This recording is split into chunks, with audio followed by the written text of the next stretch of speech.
Get ready for the dong. He's ready for the dong. Get that dong ready. There Always it is. ready. Dong in hand. Hello and welcome to ETTO's Catch Up. I'm Will. I'm Josh. And on today's show, Today's show. It's because that theme is so much louder now that it's directly into my ears. It's almost true. like a speech jammer. I've got to dim that a little bit. I've got to dim the dong. Yep. On today's show, it's the 1 year birthday of this version of the Catch Up. This exact date. Like No way. When this comes out, the 6th of September, because we moved around where it drops. I think when it dropped originally was a Monday, but now we're doing them Tuesdays. It's like it's all evened out, and it's the exact 1 year anniversary of the catch up when you're listening to this. That's wild. That's you today know on what the that show. makes me, Will? That makes me so hot. It's so hot in this desert. I really need water. What's that in the distance? Is that fresh water or just a mirage? No, it's Assassin's Creed. It's back, baby. We'll get there. Okay. Calm down. Oh yeah. Okay, I got there. I achieved. It's ETTO's catch up. It was a lot of breaths from both of us, so something had to stick. What's been happening? Not much. I was trying to pre-recording this. I was trying to remember what I had to tell you. Yeah. I have a plant now. I got a plant. Cool. Greenery. Yeah. I want to put some plants in my living room now that I've got my own space. And most of the time, I would just fill it with stuff like this, or a Subway, and a Subway sub, and it wouldn't look overly appealing and alive. But I want to get some greenery. And, nice. Someone from my Bible study just got a bunch of cut-offs of a plant that they said was growing way too much in their house. Yep. And they potted them and just brought them in and went, if anyone wants them, take them. And I was like, I'm gonna take one of those plants. Nice. So I got one. So I'm gonna try and get like a Groot or a Bulbasaur, vase or something. It's still gonna be freaking nerdy. Yeah. We're back. And replant that in that.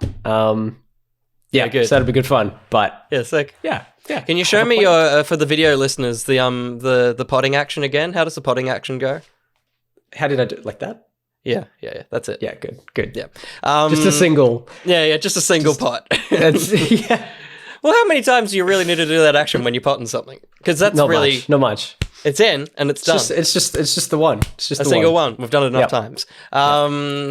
If you want to see what's going on, head to youtube.com/each to Please their do. own.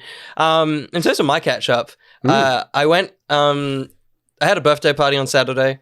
My birthday was on the 26th, but I just, got to that point where it was too late to do it for the actual date. So I'm like, I'll just push it a week, and then that kind of evens out. That's when I think I told people it existed 2 weeks before it would have been my actual birthday. So I made plans. I only really needed to go to the local shops to get like salad stuff and like a lasagna, bits and pieces like that. But I decided I'd want to go to the Westfield that's near me, and mainly because of Marvel Legends of She-Hulk might be there. That was the only reason. Of course. Cool. And it was fucking atrocious. The traffic was ridiculous. You know the one I'm talking about, but the like prime entry to it, for whatever reason, that door had been shut completely. That is never shut. No. So I've never seen that door shut. Not at all. So it was baffling. There were cars lining up everywhere. I ended up parking like down the street from it. So like down the hilly street into a side alley to walk into the place. I walked into the place, packed. It was like it was Christmas. I was Why? I was so confused. There was no Marvel Legends. I literally bought nothing at the Westfield because I was like, that's the only reason I was there. I'd rather get local shops. So that's why everyone else was there. Everyone else had a Marvel Legends She-Hulk except you, I guess. Everyone wants Jen Walters in their house. Yeah, that's it. I stopped at another shopping center, which I didn't need to, but I really wanted Mexican, so I stopped for some Mad Mex or some Guzman. And I was sitting there eating my Guzman. I was messaging Sam about it. I was like, there's something fucked. I don't know what's happening. Maybe there's an apocalypse. Father's Day is on the Sunday. Oh, of course. But exactly. I feel like I've never seen No. like an over-the-top shopping day. For a Hallmark shop, like a whole holiday. Yeah, before like Mother's Day or Father's Day. No. That's bizarre. But it is the only possibility because nothing else was happening. Nothing else was happening apart from the She-Hulk figures possibly hitting certain My stores. Yeah. But so my note here is keep track of your national holidays because apparently people are wild now. It's plausible it being the first, like so many things post-COVID. Maybe people are like celebrating it harder than they usually would. But yeah, it was really like I was sitting in traffic in places I've never sat in traffic in my life on a Saturday at like 10 o'clock. I'm like, what the fuck is happening? So it's weird, yeah. Keep track of your holidays, everybody. Do it. No, should we keep track of some news? Oh, you did it. You did it. You found a loop. Yes. You found it. A loop. Yes.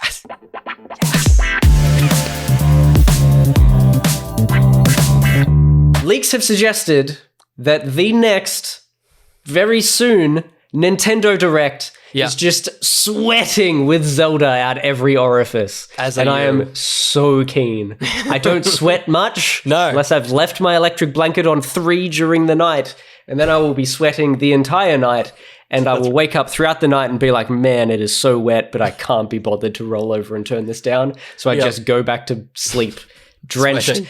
Anyway, and just Nintendo Direct has left their electric blanket on 3. He's talking about the setting of 3, not the degrees. Joshua doesn't like sit at a solid like negative 20, so 3 degrees warms him up. It's true. Although it probably would. It could. Yeah. 3 degrees is enough for Josh. It's enough. He loves his ankles. Yes, but according to serial leaker Jeff Grubb, love a grub, and some other guy. It was named in there too, but who the hell knows who that is? Grubb or nothing. And Jeff Grubb is a made-up name anyway. Nintendo potentially has a Legend of Zelda The Wind Waker HD and The Legend of Zelda Twilight Princess HD remasters coming to Switch, which is very, very, very good news. And this, honestly, it seems like the perfect year to have a big Zelda year because this year is the 36th anniversary, obviously. Amazing. You know, the 36 being a big year in everybody's lives. So this is definitely the year to do it. Not last year, not the 35th anniversary. No. Not the 30th. Not maybe, 4 years' time, but then the Switch is probably going to be irrelevant by that stage anyway. But 36th it's not even year anniversary. a COVID thing where it's like, a lot of people are celebrating their 62nd birthday because they missed 2 of them. And it's like 60 seconds huge. Take 2 years off, it's 34. It's still fucked. You've still made a weird choice. Yeah. Weird. Yeah. So it's a weird time for a huge Zelda Direct to happen. But yeah, and apparently that's one way to surprise people is to keep them on their toes. That's it. Happy 36th birthday!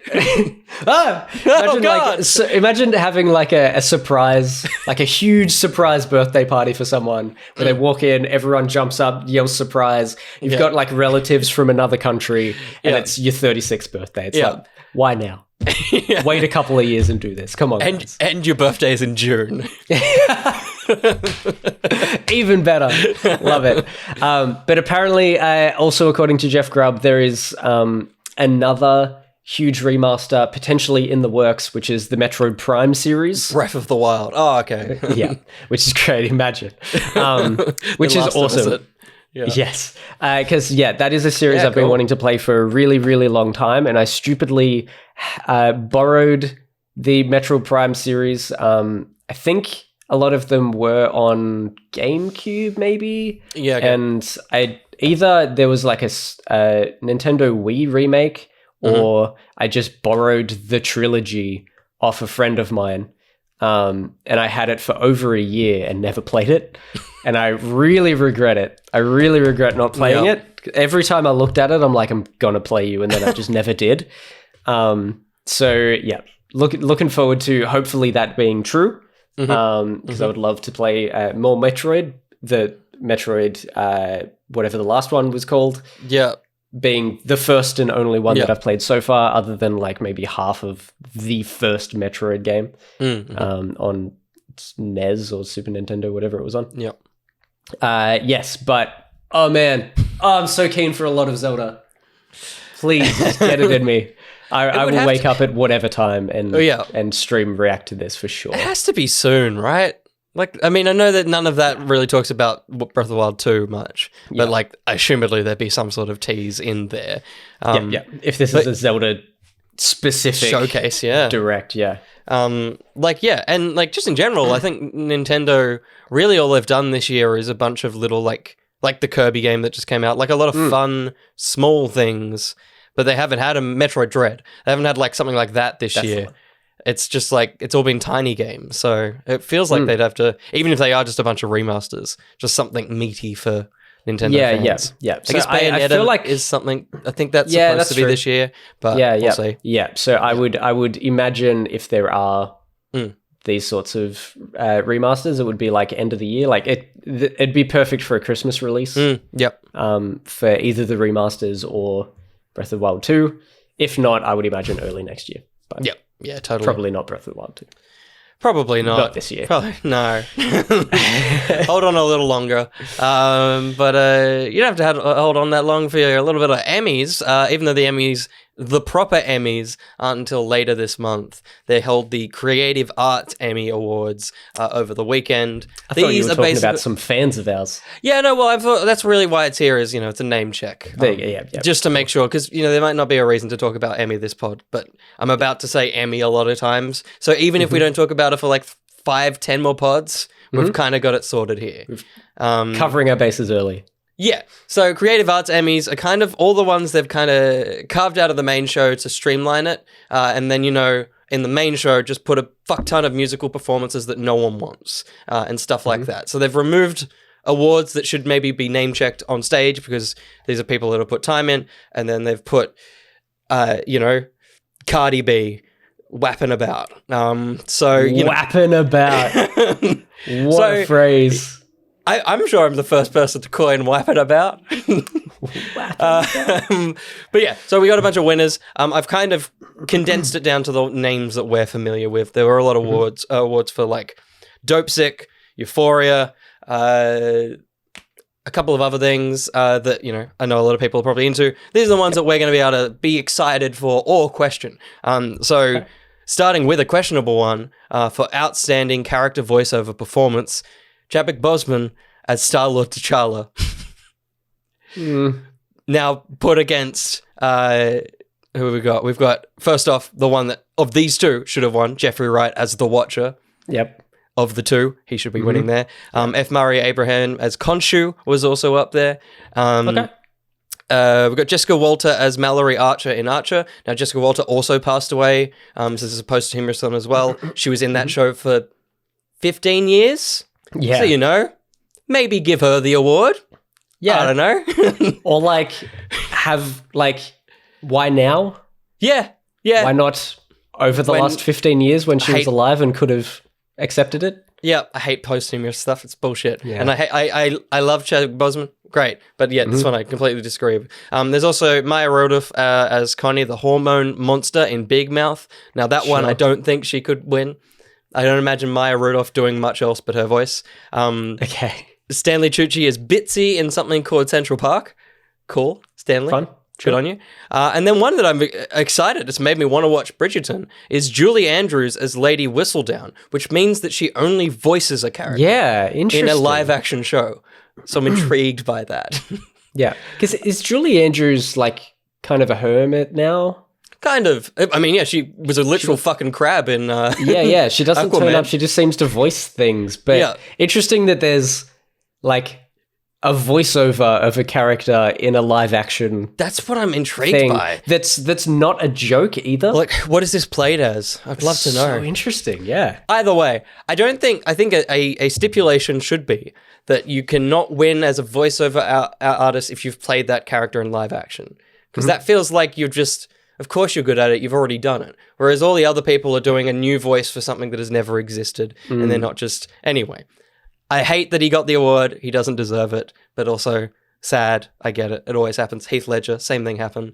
There was a lot of other people nominated, but of course, the person who passed away usually gets it. Anyway, I've said my piece. Next up are 4 awards for something that I very much like. Outstanding directing for a documentary non-fiction program, outstanding documentary or non-fiction series, outstanding picture editing for a non-fiction program, and outstanding sound editing for a non-fiction or reality program, single or multi-camera. The Beatles Get Back, Part 3 won all of those awards. Part 3, wow, yeah, specifically, cool. Yeah, specifically the end of the whole thing. And it was like kind of remastered and... Yeah, like the processes that they put into that thing are nuts. Like it looks like it was shot yesterday, which is ridiculous. Yesterday is not part of it. Outstanding narrator. Now, think about narrators in the world. You got your Attenboroughs. David Tennant voices lots of documentaries. Yep. Carl Stefanovic sometimes dubs over David Tennant's voice because they don't think that Australians will be like understanding of a Scottish actor, so they get Carl Stefanovic to dub over David Tennant's voice. Amazing. That happened. I would almost kind of jump to Jeffrey Wright in What If. That's a good voice. He narrates a lot of that. Another great voice of our time, Barack Obama won as outstanding narrator in Our Great National Park, A World of Wonder, a Netflix series. The president of the United States, yes, won an Emmy. Yep. Yeah. Good on ya. That's so funny. Oh, that's amazing. To win. I think Stanley Tucci was in that category as well. So I'm like, fucking hell, that guy just can't. Either you're dead or you're the president. Like, that's the only way you can win. Poor That's Stanley. amazing. Oh, that's so funny. But yeah, wild. I kind of want to watch that now. It's on Netflix, A World of Wonder. So he's got a cool voice. So fine. Oh, totally. Yeah. It's just that it's the president. It's the president of the United States. That's so good. Arcane won Best Animated Program. I included outstanding casting for a comedy series. I went to Abbott Elementary, which I know people in the Discord watch. Okay. But up against that was Only Murders in the Building for its casting. Probably should have won. Pretty perfect casting. So good.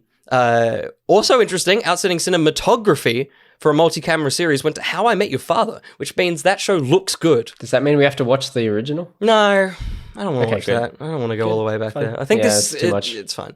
And then a bunch of Only Murders because they did win awards. We got outstanding production design for a narrative program, got outstanding sound mixing for a comedy or drama series, specifically the episode featuring Teddy's son. That one. Good. Because of course So this is season 1. This is season 1. So these are all stuff from last year, not this year. Yeah. Which makes sense because best outstanding guest actor in a comedy series went to Nathan Lane, who plays Teddy. If it was season 2, it would be confusing, but he's obviously heavily in season 1.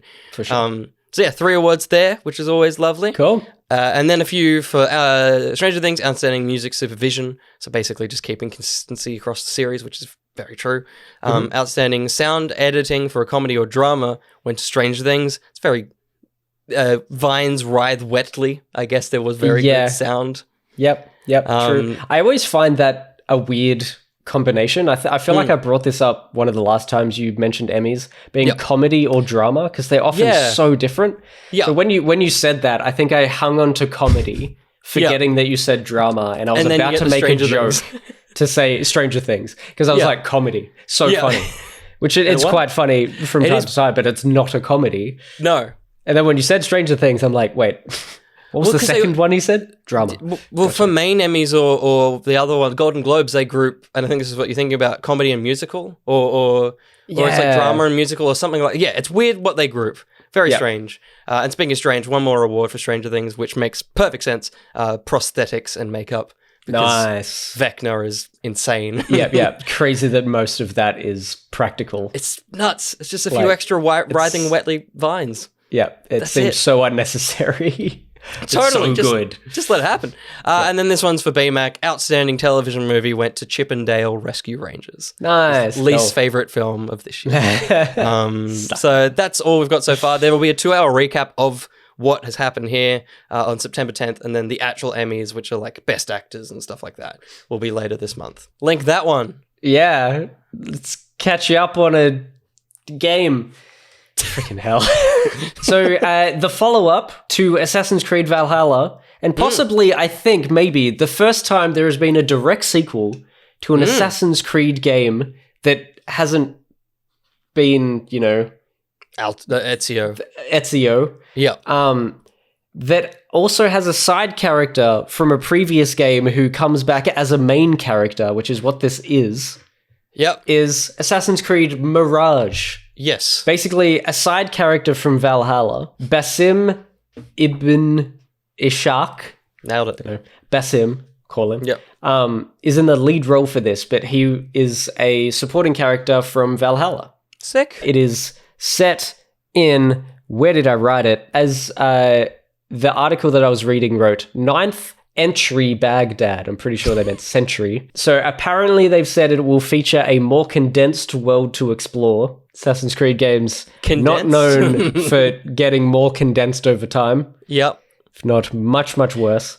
And focus primarily on stealth gameplay, which... That's Assassin's Creed. Maybe a little bit, maybe a little bit more back to the roots of it. Because, you can just go in, essentially guns blazing. And Jason Schreier has said that it will drop in spring 2023. So that's a leak from him. Yeah, okay. So we're not 100% sure yet. But the new information that happened last week came from a leaked image. Which was leaked, and then the next day Ubisoft put out an image in the actual announcement. So of course, that potentially pushed it a little further, earlier than they would have wanted. The one that Ubisoft posted is a pretty standard, assassin in the air, falling down, kind of mid-crouch stance, ready to take impact. But the leaked photo was actually a different photo. Oh, cool. The leaked image also said Assassin's Creed Mirage, the 40 Thieves Quest. The 40 Thieves Quest refers to a Middle Eastern fable about a prince taking revenge against Mongol invaders. This image seems like it's more in line with a future DLC for the game. So this is actually jumping way further than just leaking the game, but leaking the DLC, especially having a tagline like the 40 Thieves Quest. Apparently the studio is also developing a live service project. Yes, of course. Codenamed Infinity, which will reportedly feature different but interconnected Assassin's Creed games with ongoing content updates, adding more settings and timelines. We've also got... the Ubisoft Forward on Sunday. So I think that's right. I think they're going to drop it in there because it seems like that's going to be the thing for this year. It could have also been a strategic leak. Yeah. To be like, here's some stuff about a game coming much later so that we don't overshadow the fact that we have this other Assassin's Creed game coming now. True. So it could have been something like that. Yeah, that's clever if they did that. That's very clever. There you go.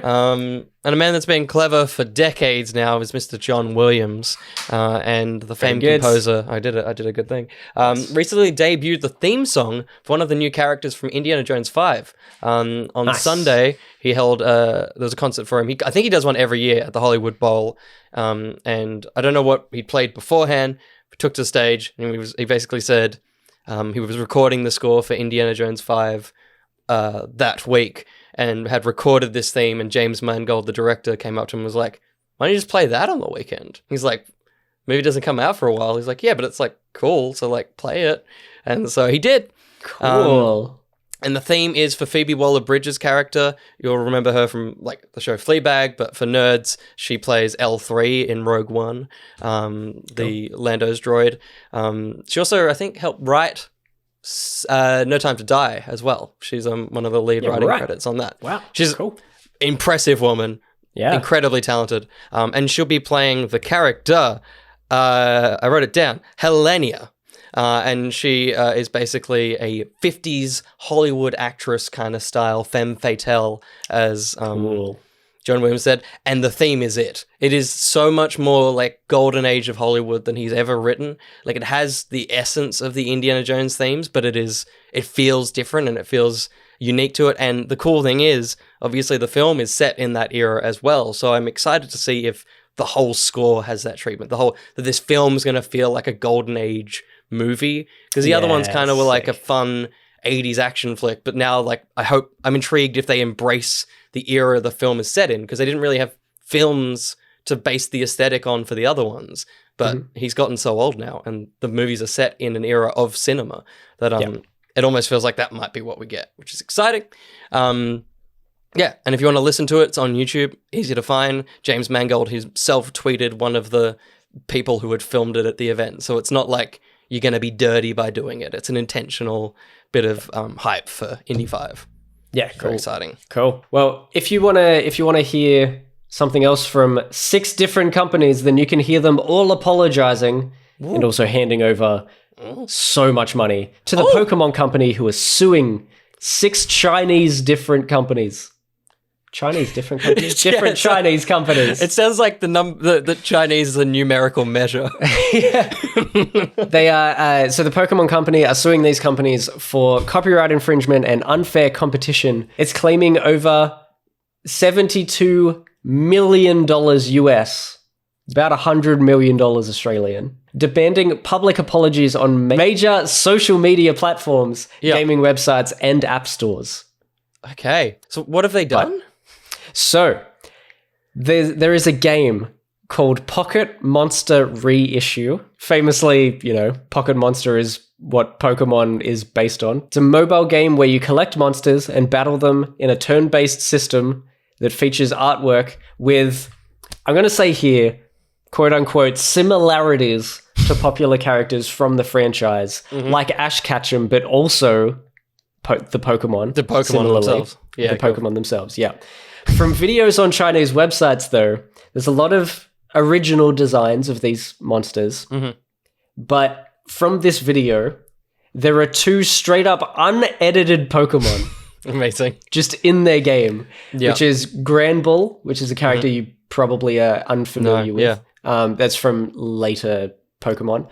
But from OG 150, Clefable. Unedited Clefable, just straight in the game. Both of those just in this video, so there could be many, many more that are just completely stolen, chucked in this game. Why would you do that? Yeah. Insane. This game has been in Chinese app stores since 2015.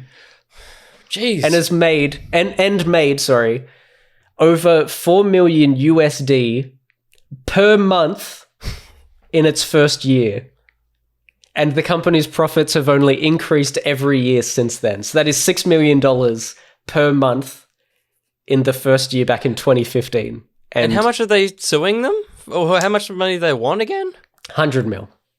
So they're probably sweet, 100 mil Australian, probably. They're probably right. Yeah.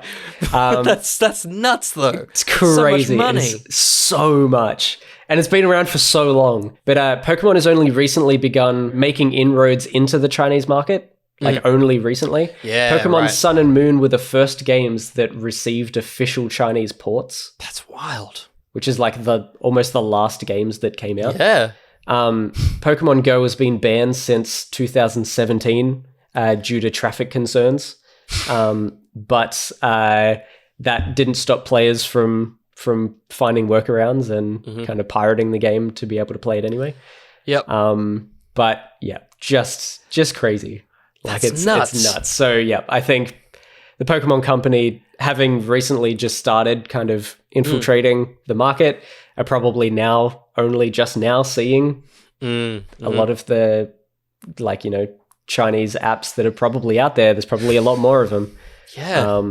That are just straight up copying their games because Pokemon nuts. didn't exist in China, basically. Why do people do it?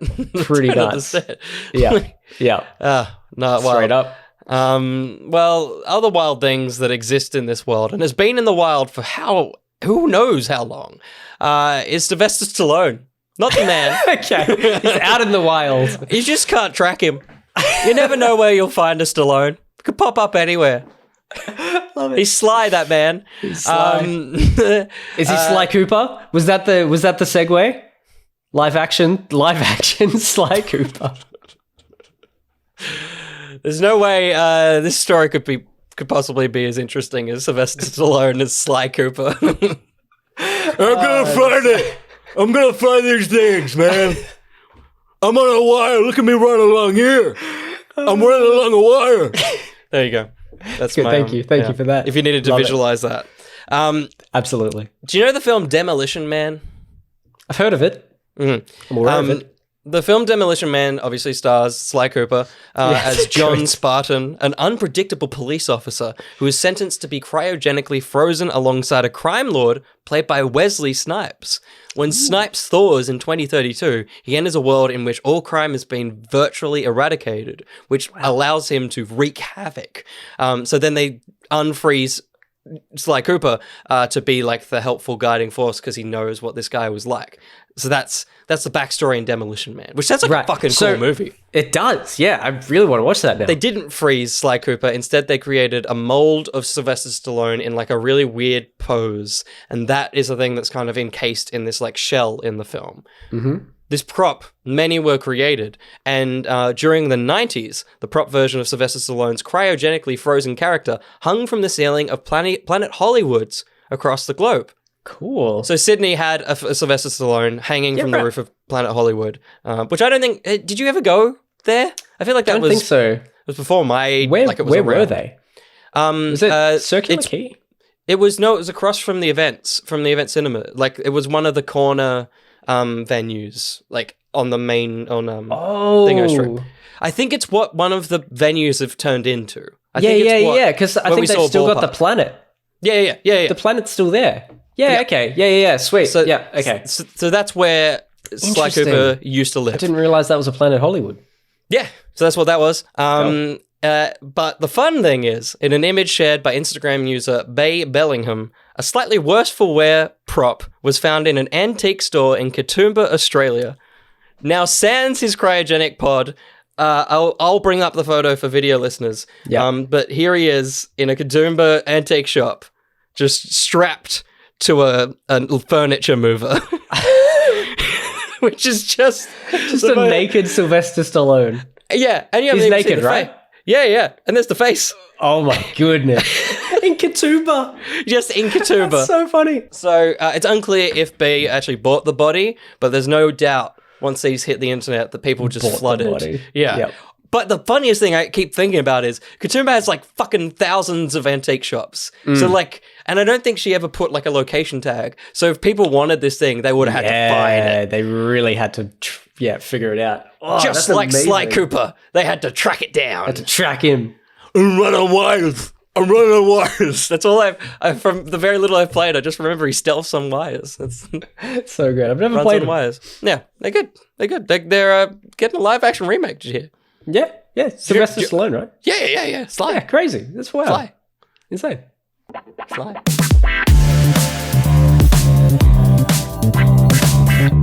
This is the ad read. We still don't have any. Have you got a patron you want to talk about? I do. I feel like we've mentioned him relatively recently, but he just did some incredible art this week. Oh my goodness, it's so good. Dion. What a legend. Dion has made, he wrote, I made some artwork inspired by some random podcast that I listened to. That is, of course, our comic cast. Yes. Also with Ben Argin himself. Yes. And it's so good. It's very, it's like classic 60s, 70s comic book art style. Yeah. Essentially what old school comics like that used to do was just put just a single head of a couple of the characters that will be in that particular issue in a little box underneath the price and the issue. And Dion has done that for us. He's put that on the Discord. It is amazing. I love mine because it looks like OG Tony Stark. It's so good. Yeah. Like just the blue hair highlights. The blue is the thing that really works. Yeah, it's so good. He's a legend. He's a friggin' legend. So thank you, Dion. Thank you for making us look cool. Yes. Good job. Good job. What? What?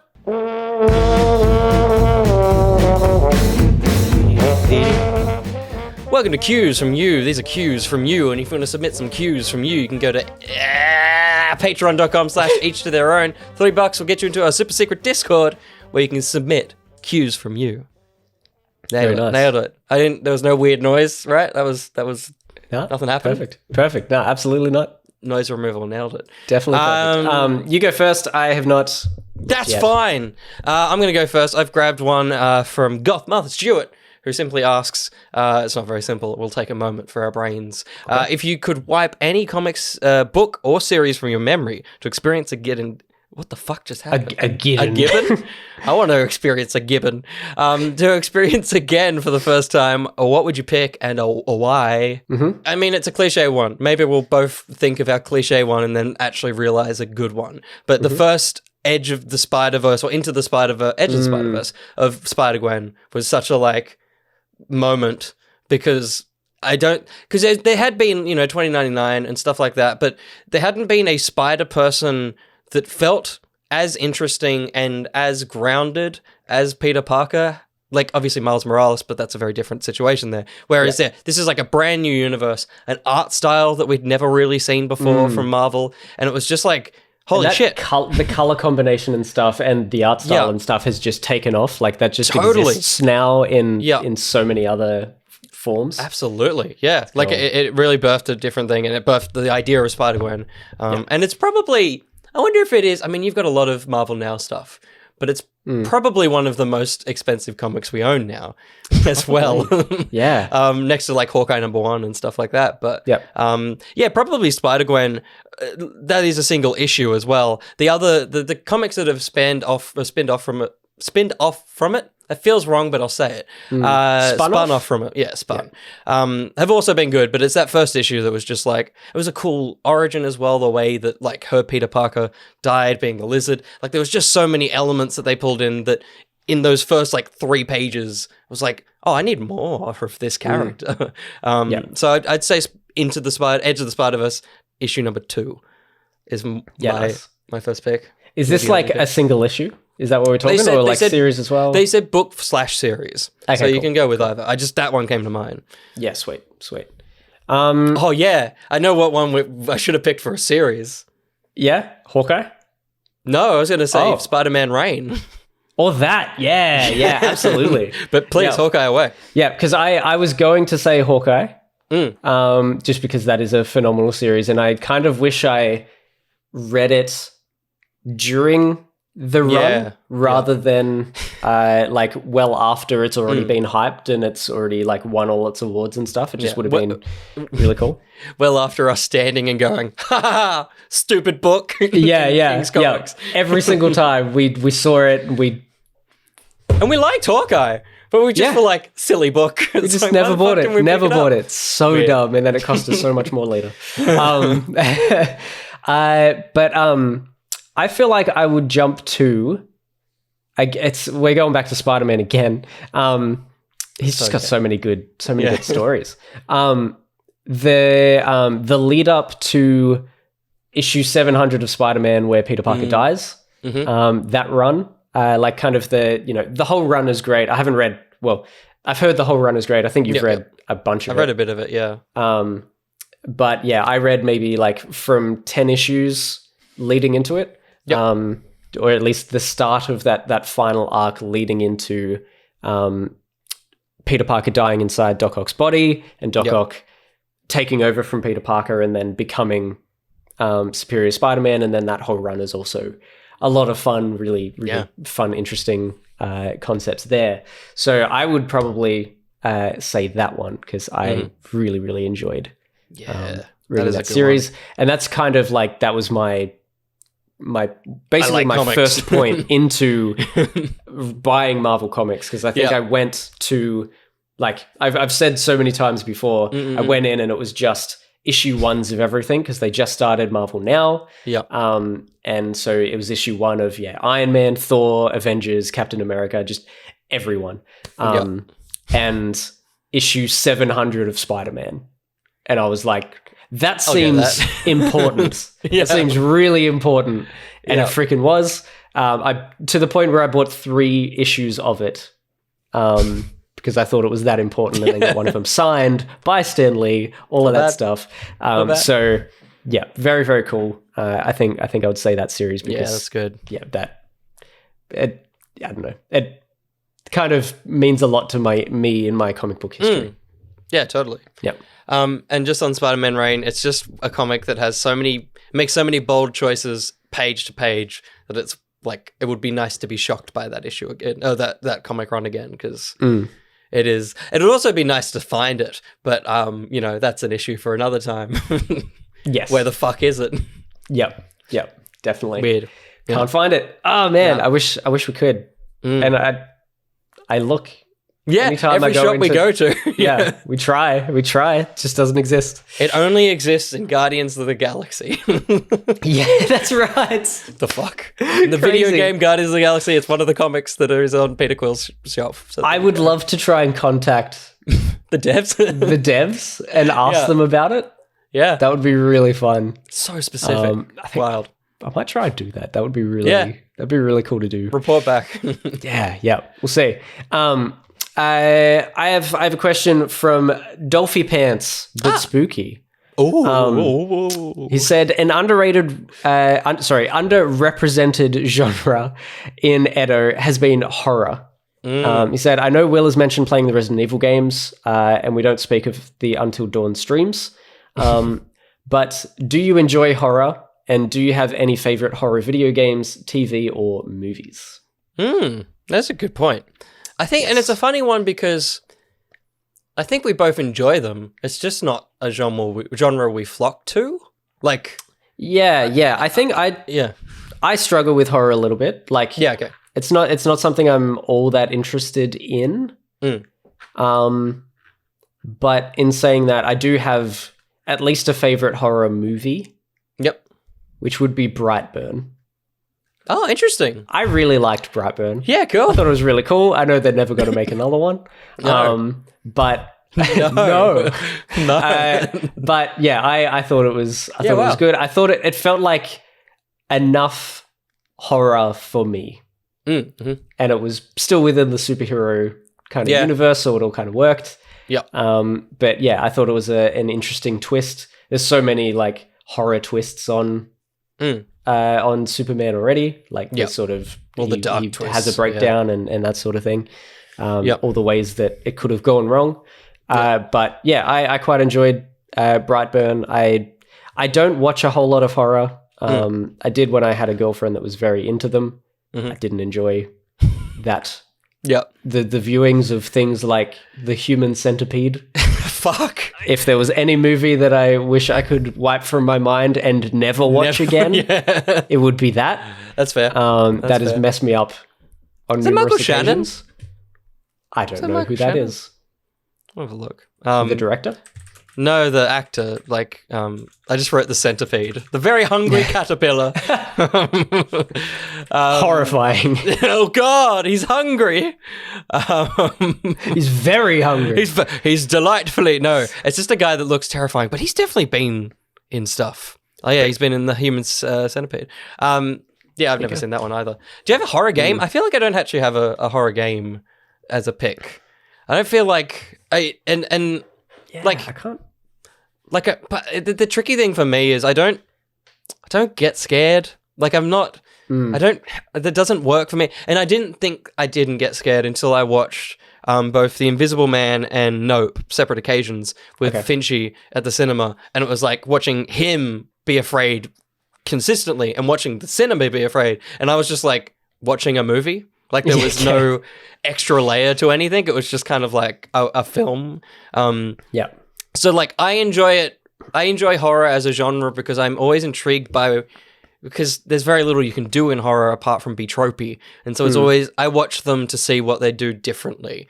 But I'm never afraid. I fucking hate it because I feel like I'm missing a vital part of horror films. But it just, I can disconnect myself so hard from the potential threat that I just don't get scared. It's like Pennywise. I'm like, well, I'm not a fucking child and I'm not living in that town, so I'm safe. Like Mike Myers, it's like, well, I'm not the one character that he hates, so like I've always got that thing, and so I never delve into that side of it. But like, yeah, like the Jordan Peele films, like Nope, adore it for being an incredible film. I don't get scared by them. So I enjoy horror in that respect, and then like game wise, I think I can enjoy horror films because I'm intrigued by how they're going to do it. But in a game, all they want to do is scare you. So I'm just like, I'm bored. Like, what's here for me in the video game sense? Yeah. I think for me, horror messes with me most after. I think I can watch stuff fine, Yep. But I think some of the stuff plays on my mind, like parts of the Human Centipede have like messed me up later. Like I watched it and I'm like, this is freaking messed up. And then later I was like, holy crap. Like just scenes of it would just pop into my head while I'm driving. And then I would be like, holy crap, I'm driving. And I literally like days after, maybe a week after, I nearly crashed my car because a scene of Human Centipede popped up. I think this is a bigger issue. I think the Human Centipede. Yeah. Like I hate it so much. Now I want to watch it. Yeah. So it was just okay. So no, I won't spoil it. Don't bring it back if you're gonna watch it. Don't bring it back to your like the frontal lobe of your brain as well. Totally. Yeah. So yeah, I can do horror. Like I can watch horror, but it's mostly later. It kind of creeps me out a little bit. I've watched quite a few of the Paranormal Activities. Yep. As well, and once again, I think it's the parts of like being in an empty house that just has nothing tangible causing issues. I then end up usually within that week being in a house alone, that's what gets me. Yeah, it's later, so I can watch it fine. But then it's the aftermath when it becomes real. Yeah. When I'm in a house alone and I hear a noise and I'm like, freaking hell! Like all of that movie just comes back. I'm like, it was fine at the time. But now it's sucks. Me. Now I'm experiencing it, and now I don't know what's going to happen. So that sucks. That's me with horror. That's you with horror. I will say my favorite part of watching Nope with Finchy was he was scared of so much of it, but the biggest like audible fright he had was when he almost dropped his chips. But it was the same register of fear that he was executing the whole film. So it happened, and I was looking at the movie, and it was people talking. I'm like, what just scared you? And then I saw his chips. I'm like, oh, sorry, that's all right, buddy. It was like, it's so funny. Oh fuck, it was so good. I love that. Good question, Spooky Pants. My last one comes from Joshy20. This is very relevant to me. Ingredients for an ideal salad, and do you prefer your salad dressed or undressed? Because I made a salad on the weekend. Okay. My ideal ingredients that I would love to have on hand, and if I don't, I generally go and get. And this is I'm taking this fucking seriously. I'm not going to tell you I like cum. Lettuce, tomato, onion, olives, cucumber, capsicum, and feta. I think that's my prime ingredients. If I want like a meat, like something in it, it's usually like a can of tuna. Generally a can of tuna that's got like Italian herbs or something in it. I love them. I love it. I think that's all I put in those. If I didn't say olives as well. I love a good bit of olives in there. Like I like a chicken Caesar. Yep. Yeah, I don't make them, so I don't know what's in them. Bit of bacon. Yeah. Love bacon in the salad. Bit of mayo. Mayo. Caesar salad. Definitely. Currently, we definitely know it's got chicken in it, and we know it's got mayo and bacon. The ideal ingredients for a salad is 2 meats and mayonnaise. Yeah, a sandwich in a bowl. That's it. Yeah, that's what I want. Essentially Perfect. A burger. Just give me a burger. Yeah. It's my ideal salad. Good. And I didn't answer, but I like them dressed. The more clothes, the better. For sure. I like mayo on that one's good, but like a balsamic vinegar, or like honey mustard or something like that. Yeah, you make good salads. Having lived with you for a year, you make very nice salads. Yep. Cheers. With your feta and stuff in them too. Very nice. Can't beat a bit of feta. Yeah. Thanks, Joshy. My next question from Less Spooky Dolphin Pants. Final question of the Qs from yous. What old PlayStation games would sell you on the new PlayStation Plus service? That's a good question. Well, because like Toy Story 2 almost did. Yeah, I just bought it anyway. Yeah, you can buy it outright. Doesn't count. I would probably jump back on if they re-released the Tony Hawk games. Even if they were OGs. Like, even if it was just the original versions. I would definitely jump back on. They're not PlayStation exclusive games, but if they added those back to the service, at least 1 to 4, if not also chucking in some of the later ones like Underground, Yep. Underground 1 and 2, stuff like that. I was surprised that they weren't in there. Like, I kind of thought they would be ones that they would chuck on there, but yeah, interesting. Yeah. Because like the obvious ones are like the Crashes and the Spyros, but they're kind of out there and they've already better redone them. Yep. I would say, and I've got it in front of me, I'm pretending like I'm trying to think of it. Monster Muppet Adventure was one that I loved as a kid, very much in the vein of Spyro. But you were Kermit, and I think throughout it, you slowly developed the abilities of other Muppet monsters. So you started as like Frankenstein, so you're just kind of walking about, can bash stuff up. But then you like you developed the abilities of a bat, so now you could fly a little bit. And then you developed the abilities of like something that could breathe fire. So you just slowly through the game. And I never finished it. So I want it on there so that I could finish it. I'd love to, with my new brain that I got recently, I would like to finish Muppet Monster Adventure. Nice. Would be exciting to play. I think I would also jump to a game that I only ever... We'll come back to whatever you just... Or is this related? About that game? Yeah, go for it. I just scrolled down. Composer. Is it on there? Yeah. Composer. Oh. Michael Giacchino. Michael Giacchino. What the fuck? Holy shit.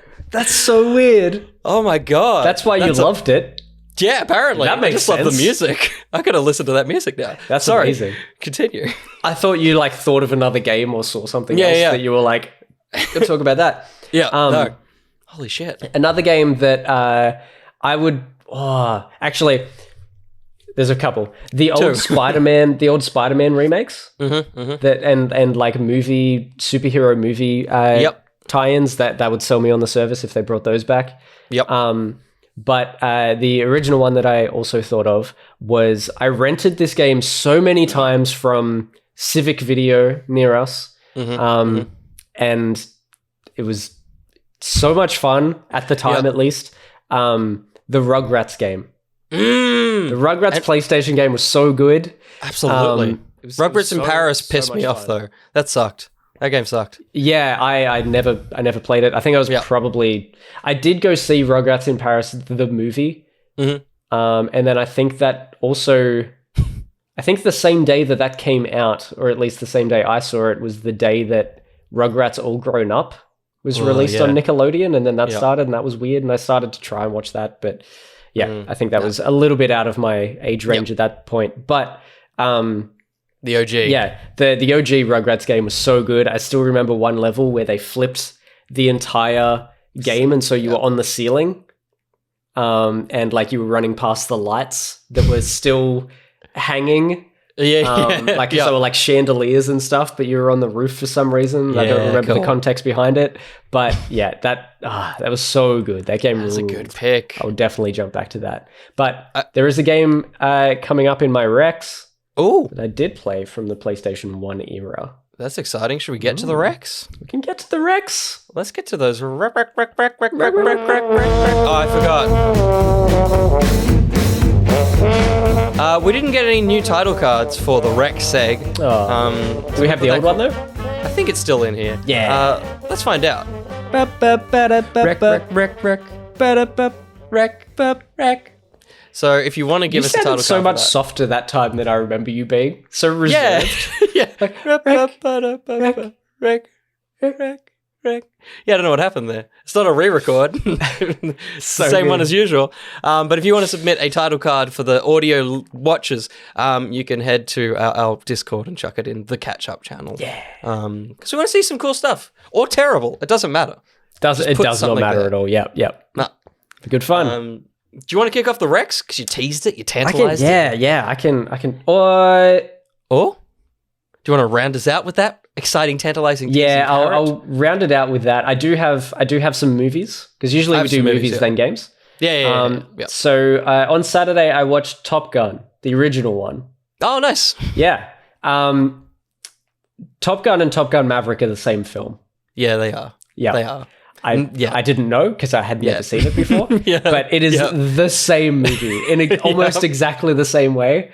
The fact that like You feel like it's coming to the end of the movie when all of the classes are over and someone gets awarded like the best thing. And then they're like, now we've got to do the mission. And it's like, whoa, okay, now we're ramping up. Like, we forgot about that. I forgot the plot of the movie. Yeah, both of them. Both movies. That's what happened.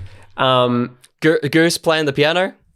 Yeah, and holy crap, the casting is incredible. It's nuts. It's the same man. Now having gone back, what's the new guy? Rooster. What's his actual name? Mr. Fantastic. Mr. Fantastic. Yeah. Miles Teller. Yes, that's it. Insane. The way that Miles Teller just holds himself in any film and acts in any film is identical to the way he holds himself and acts, or the dad, his father within this series acts. Yeah. And holds himself. It's nuts. Stupid. And the little seedy moustache is perfect. Like, I know you can just add a seedy moustache onto anyone. Yeah. But that man was basically Miles Teller's dad. Yeah. Chris Evans doesn't look the same. He doesn't look like Goose in Grey Man. No. Yeah. Ridiculous. Amazing. So good. Did you enjoy it even though it was the same film? Yeah. I think I did. I think it was fine. Yeah. There was some like funny little bits, good little jokes.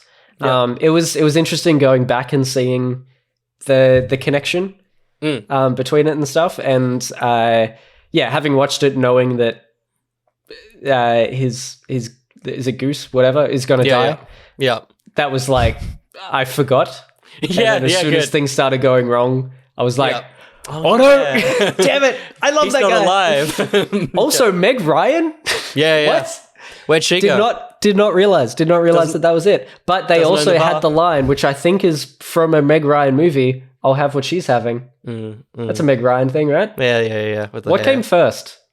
I'd say Harry Met Sally first before Top Gun. I think.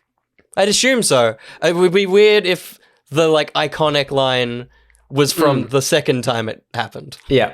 It would have been funny. It would have been cool if it was like totally in relation to her though, but it's just she wasn't even there. She wasn't in the shot. Didn't exist. Yeah. Fun little reference. Yeah, it was good. Yeah, cool. Good. Yeah, nice. Top Gun Maverick and that movie are the same. I watched a film. I do have another film as well. Yeah, cool. Do you want to go back? I'll do go back two. And forth. Yeah. I've got 4 things, so I'll do 2. You can do something, and I'll come back. I finally watched Lightyear as well. Nice. I think it's fucking phenomenal. It's good, right? I think it's really, really good. Yeah. Good film. It is the best. It's the best house style Pixar movie they've ever done. Like, it's stunning, ridiculously stunning. Luca is more visually appealing, but that's because they're going for a hard, beautiful style. Yep. This is like, if these people looked a little bit more human, it would be live action. Like the environments are ridiculous. The score is wonderful. The cast are great. I want to talk about one of the prime elements of this film, so I'll talk about it to you afterwards. Sure. But the villain, of course, Zurg. The casting of Zurg's voice is fucking, it makes so much sense once the name appears. It's like, fucking course that's who you are. Of course. It's cool. So yeah, I thought, I legitimately am so annoyed at the people that are shitting on this film. Like it really annoys me that this is like 2 stars on most places. It makes no sense to me. Yeah. And so I was just going to say, you asked me at the time, but I would like to know, how would you feel about, well, do you think that this, you would have preferred seeing this in a cinema? I don't think it needs to live at the cinema. No, I think, cool. it would be awesome to see it at the cinema, but I don't know if it would enhance it in any way. It's like really, really good, but it's like, I don't know. I think it's like where Black Widow maybe would have been lifted and you did see it at the cinema. For me, I might have enjoyed it even more. I don't think it would have changed much about this. Yeah. But I also think, because I think animation as well, it can always live at home. I think there's something inherently watchable in a smaller setting for animation.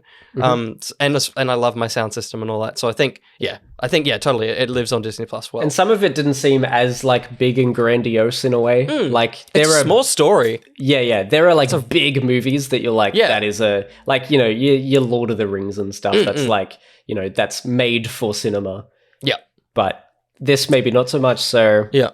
That's the thing. I love how small the story is. Like, it's so unimportant. Like, legitimately means nothing to the universe, which is not how, like, any Pixar movie. It's like the end of the fucking world for these types of... But this movie just does not matter. And it's wonderful that it does. Like, it's so unique for that. It's just trying to solve a problem for a small group of people. Yeah. Oh, fuck, it's so good. And then another film in the similar vein, which I did a review for, but Bullet Train with Brad Pitt. Another film that's been fucking panned all over the place. It's a wonderful action comedy movie that you should really go see either digitally or in the cinema. It's like, if you love the Deadpool films, it's that. It's a Deadpool film. Yeah, right. Okay. In its tone. It's by David Leitch, who did Deadpool 2 and the John Wicks. So it's that action. I think it's in my top 5 of the year because it is a Will film through and through in terms of the dialogue's witty and wonderful. And yeah. Is this at, like, I don't know much about it. Is it at movies? I think it's almost out. I think when Dad and I saw it, there was like 3 sessions in a day. So I'd say digital in maybe a month. Okay, cool. But it may still be in cinemas currently as well. Yeah, cool. Nice. My next one may have a crossover, but we have not brought it up to each other. Last night, Ben and I met up. We went to the Jam Factory cinema, and we saw Spider-Man Far From Home. No Way Home. Good.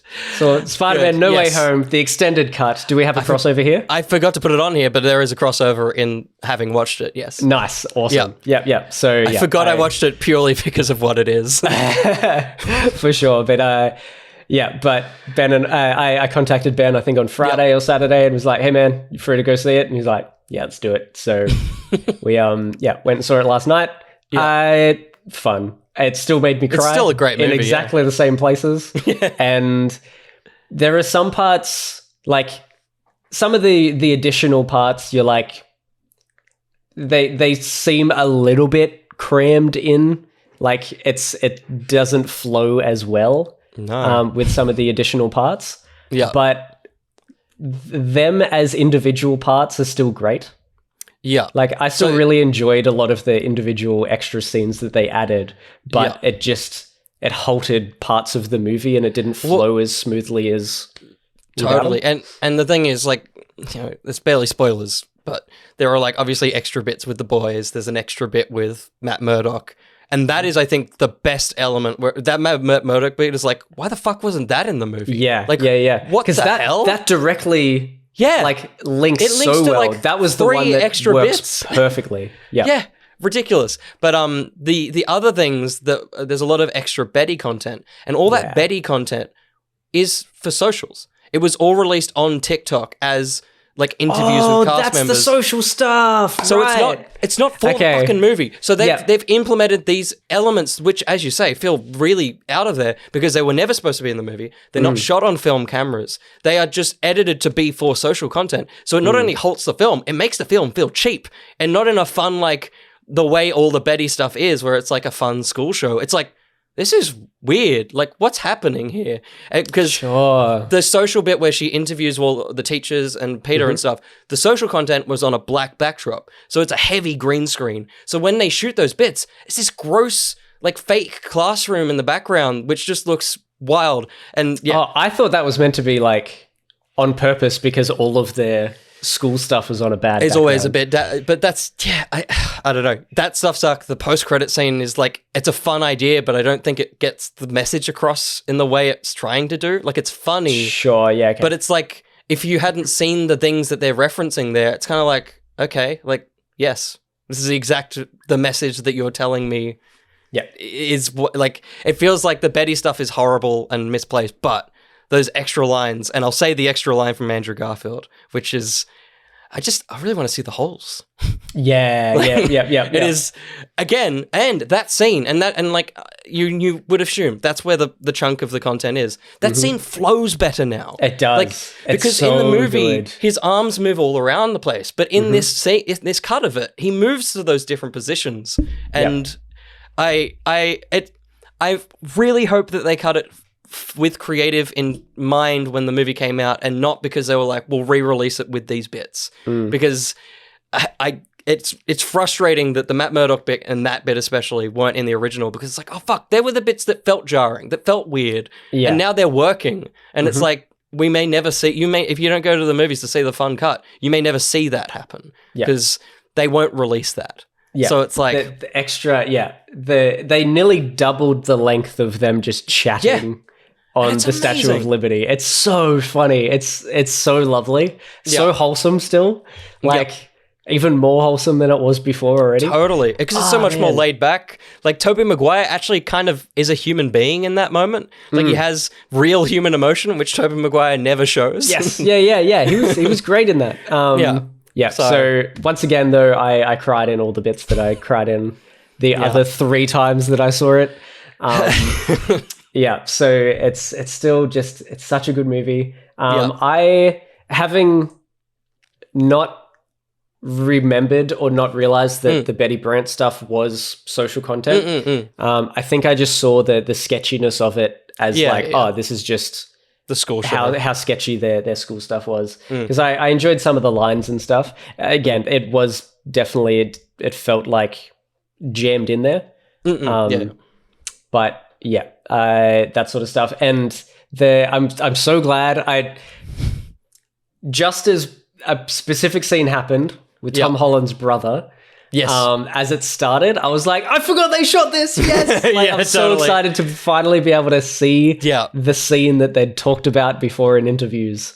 Totally. With Tom Holland's brother being Harry Thief Holland. And and Spider-Man stopping him, and there's a bit of back and forth. That's a really fun scene. Yeah, it's a little bit like jammed in there still. Yeah. Like it coming out of it felt like, whoa, that was kind of random. But I was just so happy to see that scene. And it's also like in there as well. It's such a like mirror of Homecoming when he stops the bike thief. Like it's shot for shot that sequence, but now they've turned on him, and it's like, it's awesome. Yeah. And I love that there's just like a back and forth of like, you guys are in cahoots, you guys know each other. And it's like, I don't know this guy, but it's like, that is literally your brother. It's so funny. When you know the context behind it, it's great. It's so good. I hope the deleted scenes make their way online, but we'll see. They didn't do it for Far From Home when they released an extended cut of that. There's stuff from that film that never reached digital or home release. So we'll see what happens. That's a good one. I totally forgot about that. My other 2 things. One, he's back, Sly Cooper. I watched the Sylvester Stallone film The Samaritan, which is on Amazon Prime. It's a superhero film about 2 brothers that were like the good and bad, and something happened, and what was it? The bad brother dies, and so the good brother, who's Sylvester, is really sad and is reclusive. It's basically like Logan, and then a little kid pops along and is like, hey, I like the Samaritan. Hi. You should, hey. And I spent the whole film going, why have I seen your dumb... It's a weird-looking kid. I was like, why have I seen your face? And it's Diego's son from Umbrella Academy. When was this movie? I know. I think they got shot like late last year, probably around the time of Umbrella Academy. Right, that's crazy. Yeah, this is a new film. This is sure. I thought this was still like, Demolition Sylvester in like his golden era. Yeah. No, this dropped on my birthday on August 26th.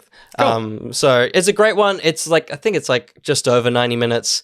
And it has actually got a good little bit of like story twists and stuff to at least keep you engaged, but it is pretty tropey. And the last film and TV thing, which we won't talk too much on, but now you've watched some of it, I don't know how caught up you are, She-Hulk.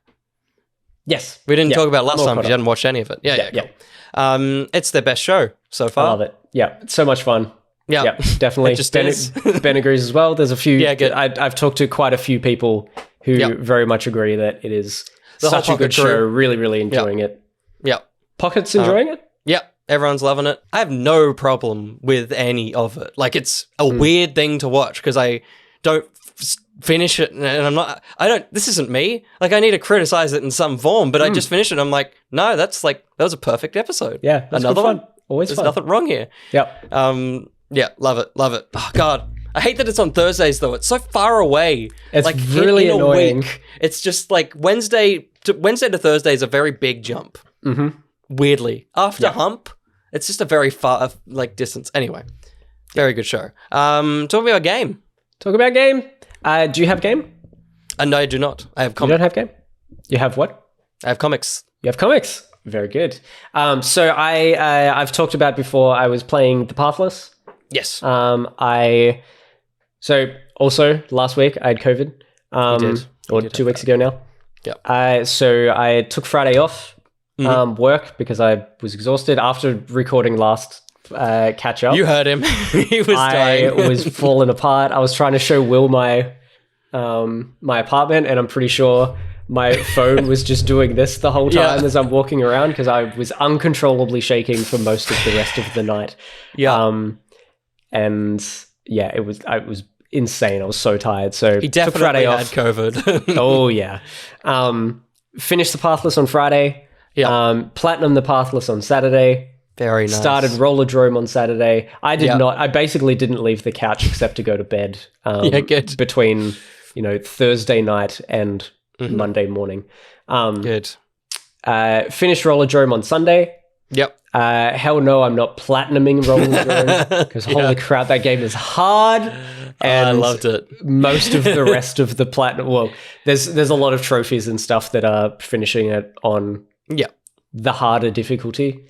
I'm not doing that. No. I loved the game. Maybe one day I'll go back and play it again at some point. Yeah. Never platinum. It is a shame that the hell mode is inside it because often that would be a separate bracket in the trophies. It's like it would be its own thing. Almost like a DLC or something, yeah. Yeah. So it is unfortunate because I'd love to keep going with that game. I would go back, try and get all the challenges and stuff, but if I'm not going to platinum it, I'm not going to go back and do the extra challenges. No, just jump in for fun every now and then. But not like a purposeful plat. Yeah. I hope they release more levels with more story DLC and stuff in the future because I would love to jump back in and play more of it. It was so good. I'd love to see what else they come out with. Yeah. I don't know if you knew because I avoided telling you. I told the community. Who gives a shit? The reloading or the gaining ammo being tricks. Did you like that? I don't know if you knew that beforehand. But that was cool. Such a cool when you do it for the first time. You're like, what a clever idea. So wonderful. Good. Yeah, really, really cool because it forces you to have to do both. Totally. Otherwise the trick element would just be irrelevant to the game. Yeah. You wouldn't need it unless you were trying to do challenges and stuff. But yeah, really, really cool. You didn't tell me you held that back because I hadn't played it and knew nothing about it. So yeah, I remember you mentioning that there was a little extra thing in there. Yeah. Very, very cool. So yeah, finished Rollerdrome on Sunday. I think Sunday morning and was like, I have the rest of the afternoon. I'm too tired to, I'm gonna fall asleep if I try and read something. I can't go outside. I can't do anything else. Let's start another game. 3 games in a row. So I started. This is the PlayStation 1 game, Ty the Tasmanian Tiger HD, the remaster. So I bought it a while ago. Yeah. But decided that, I wanted to finally play it. I'd seen a lot about it, especially at Acme, old Acme, I think. Oh, yeah. Had a lot about it because it was, Australian made. Yep. I finished it on Wednesday. Amazing. And then platinumed it on Thursday. Jeez. So, yes. Yeah. Amazing. Had you played this? No, I'd never played it before. Yeah. Why did you play this? I think basically just because I had heard about it. And it seemed like a Crash ripoff, and I love Crash, so I'm like, I'll check this out. It's basically it's more of a Mario 64 gameplay with Crash knockoff characters. Yep. And kind of story and stuff like that. Bit of Banjo-Kazooie then? Because that's I guess. I haven't played much Banjo-Kazooie, but basically that sort of idea. So you have like a hub world where you jump into levels. And each level has like 8 kind of main, I guess, challenges or little like, some of them are story beats, some of them are like collect all of this one thing and then you get this special gem. And the whole idea is to collect these special, I think they're called like thunder gems or something. Amazing. And so there's little there's like characters that you go over and talk to and they're like, oh, I've lost, all of my kids have run away, can you go find them? So you got to go find the kids, and then they're like, oh, I found this rock, so you can have this, thanks for helping out. And it's a huge collectathon as well. There are, I think, 8 different types of collectibles or something. There's the thunder stones. Yep. There are just random like orb gem things like pearls. There are what are they? There's bilbies. There's bilbies that have been trapped in cages and you have to go release them.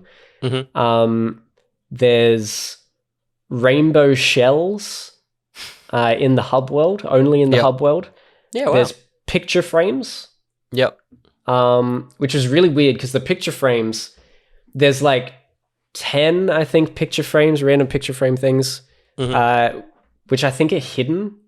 They're like semi-invisible blocks all over every world. Yeah, right. And you can kind of see them sometimes, but you also, over time, there's also golden cogs that you collect. But those you give to one of the main characters in the hub world who uses those to make new boomerangs.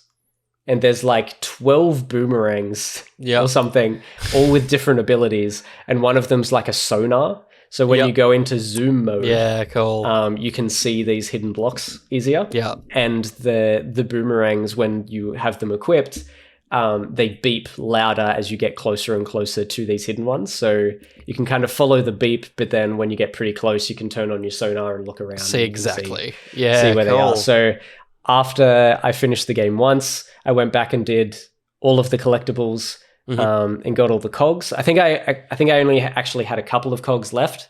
Yep. So I went and finished off all of the boomerangs, and then I had the Sonic one, went back through and got all of the I think there was 10 picture frames. There was 9 levels in total, 9 like main levels and then a final boss level. But then there was 2 bonus levels that unlock at the end. And there was like, okay, so 9 times 10, 90. So there was 90 picture frames in the levels. Yep. But there was like 368 picture frames to get. Jesus. I was like, what the hell? Where are you? Yeah. The last 2 bonus levels. Yeah. They were just 2 random things hidden behind a waterfall. 2 random like portals to go through. And the only thing in them were just picture frames scattered throughout an entire level. Yeah, Both levels were almost 100% identical layouts, but just slightly different placements of all of the picture frames. And it would often be like, you go in a flower that swallows you and then spits you out in an arc.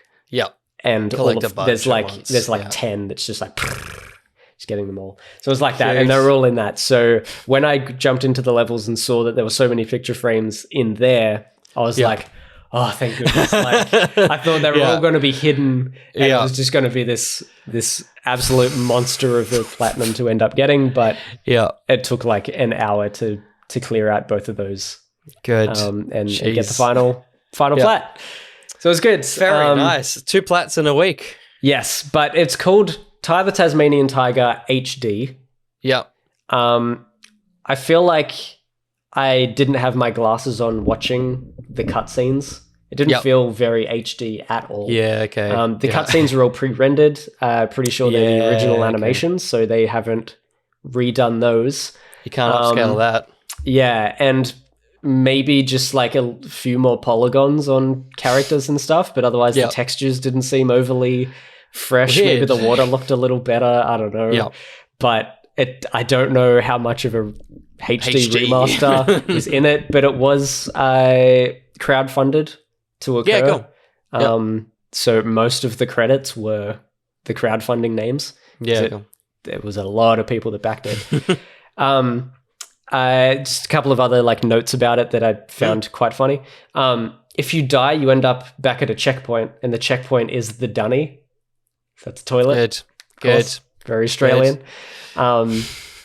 Which is great. There was one part which I'm wondering. I feel like it wasn't in the original because I'm pretty sure the original was it a PlayStation 1 game or PS2? I think so. Yeah, I think it was PS1. I feel like. Yeah, because it said, you young, the character teaching you a mechanic says, you young'uns have it so easy these days, and then proceeds to tell you about using the right thumbstick to move the camera around, which you wouldn't have had on PS1. Yeah. So they would have added that. It was PS2. It is PS2, so you would have had it. Okay, so you would have had it. It's a little weird. It's a a weird little joke. Yeah. But the next thing was the last thing was that this game has a clamber mechanic. Like if you get close to an edge, he'll grab it with the boomerangs. He'll like hook on and then pull himself up. Which is like, that seems like a really early game to have a clamber mechanic, because there's many games past that. Up until like Xbox One that still doesn't have that sort of mechanic. Yeah, you jump at a wall and you're fucked. Yeah, it's just pretty much. It's a brick. So yeah, and it worked for the most part. There is also a bug in one of the levels. And I had to look it up, and I didn't understand what people were saying about the fix for it. Yeah, because there's a bug and you've got to like go out of the level and go back in. Yep. You collect the pearls, like I mentioned before. There's 300 per level, which that was just a pain in itself. But one of them you would get $2.99 by the end of a level. And I looked up a whole bunch of things of people telling you how to get it and stuff, and I still didn't understand it. And one of the things was on the Steam page for the game. A developer jumped on and was telling people how to do it. In the like comments and stuff, in the forums for the Steam page, and they said it was in the original and we still can't figure out what the problem is. Wow. Yeah. Shit. Crazy. So you didn't need it for the platinum then? I found it. I managed to go back in, and you can you have to go back out of the level, go back in, and then you go to a certain location. And you break a certain box, and it comes out of the box. Yep. And then you have your 300, but. Oof. Yeah, it's crazy. It's so funny that 20 years on, they still haven't found it. That's wild. Yeah. Yeah, weird. But good experience. That's it. That's all my games, other than Riders Republic, which I've just started playing as well on stream, which is very good. Yep. I'm enjoying it. I've played it a little bit outside of it. Only a couple of hours maybe, and yes, I'm gonna be playing that. I'll probably play that a lot up until maybe Gotham Knights. So I will definitely be jumping into that, but I feel like Gotham Knights will be my next big game. Yeah, totally. So, be my first big game, really. There hasn't been any other big games this year. Yeah, for sure. So are you going to jump in on Gotham Knights? Are you of course tentatively going to give it a go? No, it's got Batgirl. I'll play as Batgirl. It's fine. Yeah, okay, cool. It's fine. They get exclusive cutscenes per character. Basically, I'll play it as a Batgirl game. It's fine. Yeah, okay, right. Nice. They cancelled the fucking movie. I might as well get something out of this year. Yeah, that's true. Nice. Fair. I've got through Marvel Avengers. It's like, I'll suck it up. Yeah, you'll survive. I've just got comics. I haven't played any games, as I said. I don't play games very often unless they look good, and no games have looked good. Other than Roller Drone, but you talked about it last week. Yeah, and it's already my game of the year, so I can't keep playing it. But speaking of things that don't look good, don't look too bad. This sucked. Spider-Gwen, Gwenverse was horrendous. Damn. Continuing the trend of only Spider-Geddon being the good Spider-Verse. Every other time they try to make one of these things, it fails dramatically.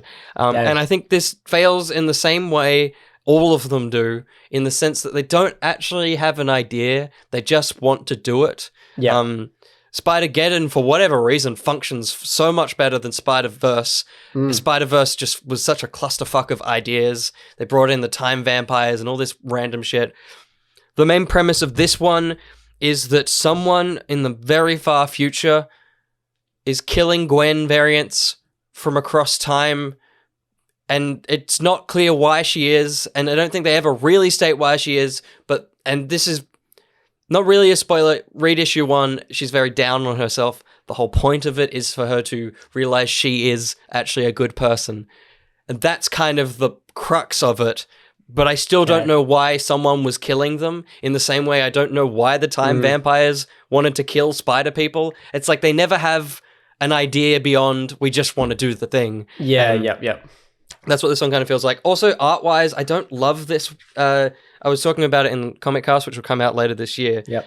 Spider-Gwen has such a lovely art style. This is going the 90s route that so many of the current comics do, where it's all a little bit too over-detailed and just a cluster of design. Yeah, okay. And I'm not sure why we're back at that. I don't know what's happening in comics at the moment. Maybe we're trying to make the 90s happen, but there's just something about these issues that just feel over-designed in a way that's just not interesting to look at. It's generally one color that just is blowing out the page, and it was super, super disappointing. The Gwen variant structure is basically like, issue 3 introduces Gwen Howlett, who's of course Logan variant, and that's it.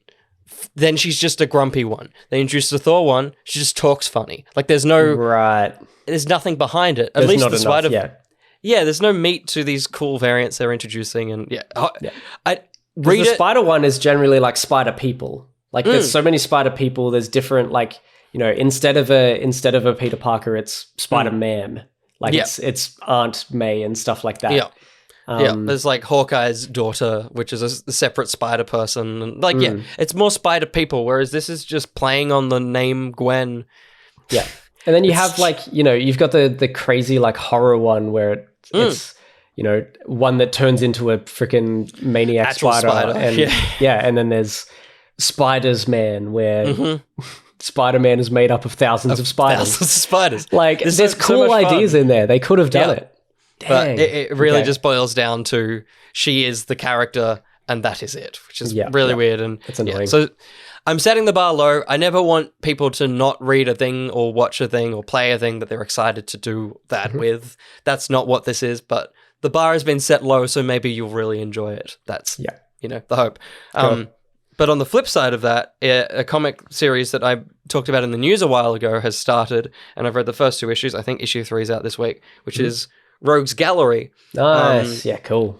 Which, if you remember, it's kind of a story, the writer, Hannah Rose May, based on Kelly Marie Tran, who played Rose in Star Wars. But basically, it's an in-universe show exists that an actress is playing a character based on comics. It really feels like the CW, because they kind of talk about the show as having existed for like 8 years, and it feels like it's winding down, and they're not doing the comics justice and stuff like that. And there's this little fan group that is like, it's the woman's fault. Of course it never is. It's never the actor's fault. But they've decided it's her fault, and they hate her, and then she buys in an auction issue 3 of the original comic that's worth money, and they're like, she doesn't deserve that, we're going to steal that comic from her place. And that's kind of the crux of it. So it's a bunch of angry fans going to her house.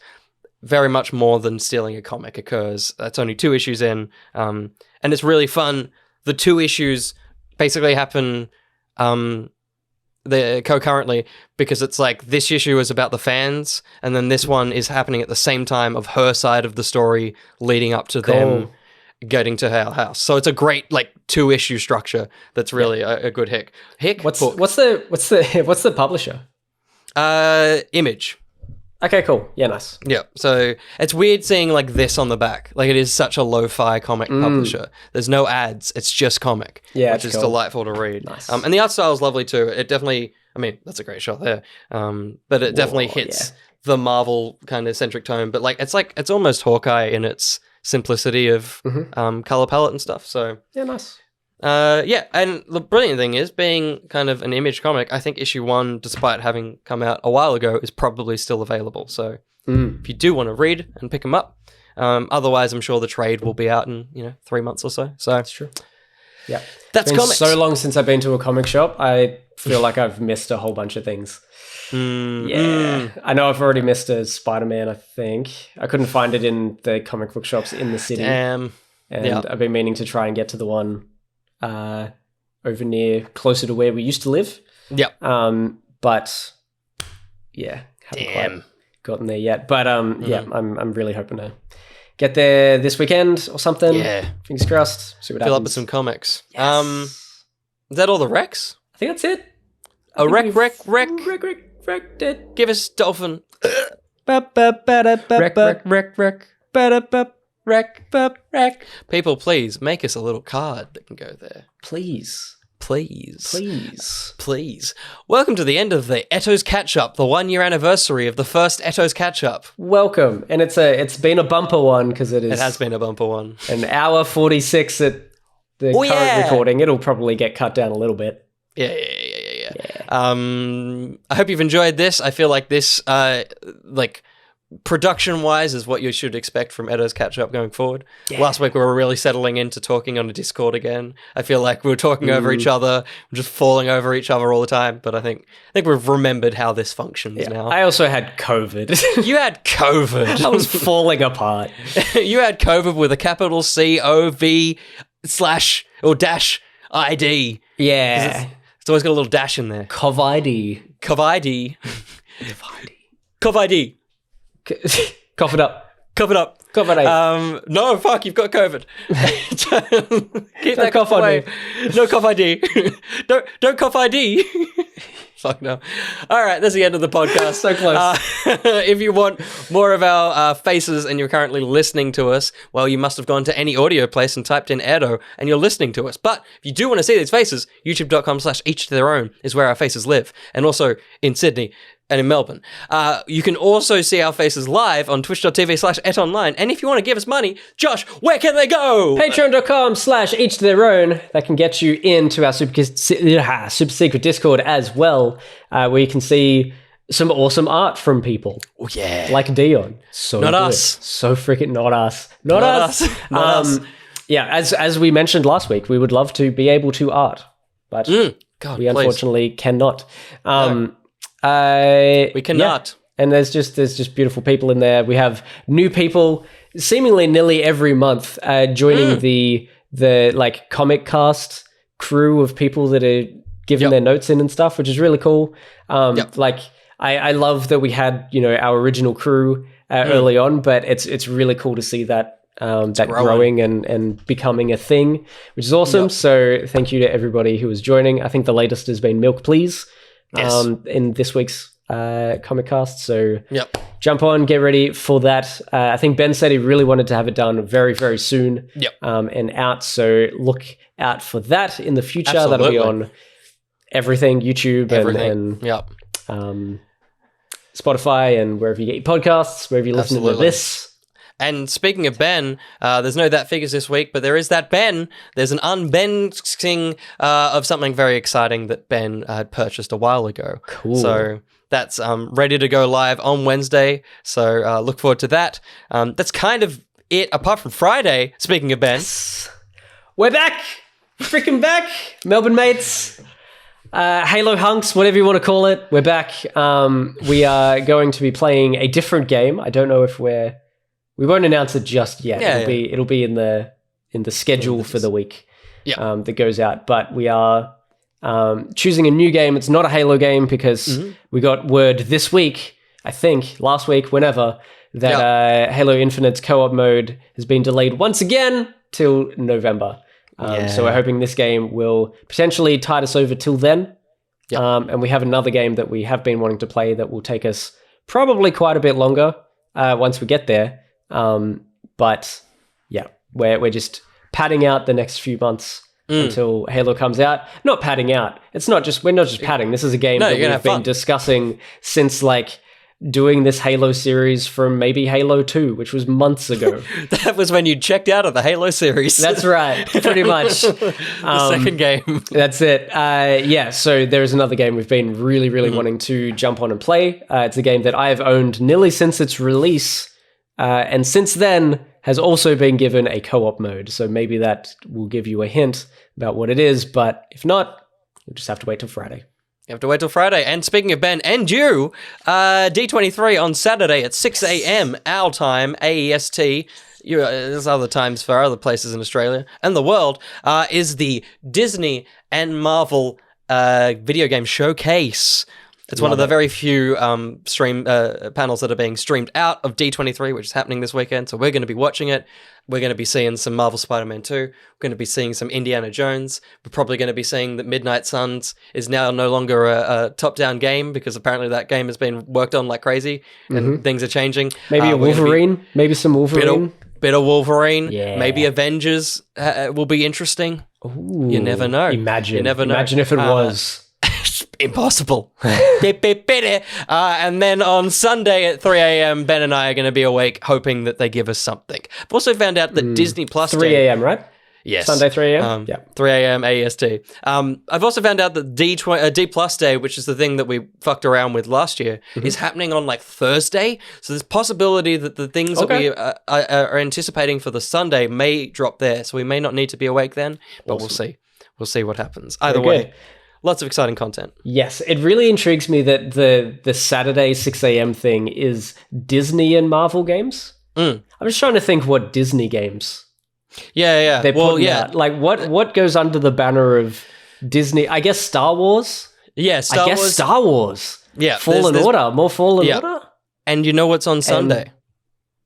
Is the Ubisoft Forward, and Ubisoft have a Star Wars game. So it's very likely little twinkle of Star Wars Ubisoft, and then we get a fuller look on Sunday. So very good. There's some exciting stuff. Star Wars, Indiana Jones is kind of in the Disney bracket. But then there's like the Disneyland game they've also releasing this week. So there'll probably be some information on that. Yeah, cool. Nice. That's enough information for you people. We did it. We did another podcast. We did, again, the 1 year anniversary podcast. Happy birthday, Edo's Catch Up. Yeah, happy birthday. Happy birthday. Surprise, you're 36 years old. Oh, we brought it all the way around. Yes. Till the next time I've been well. That was very good. I've been Josh.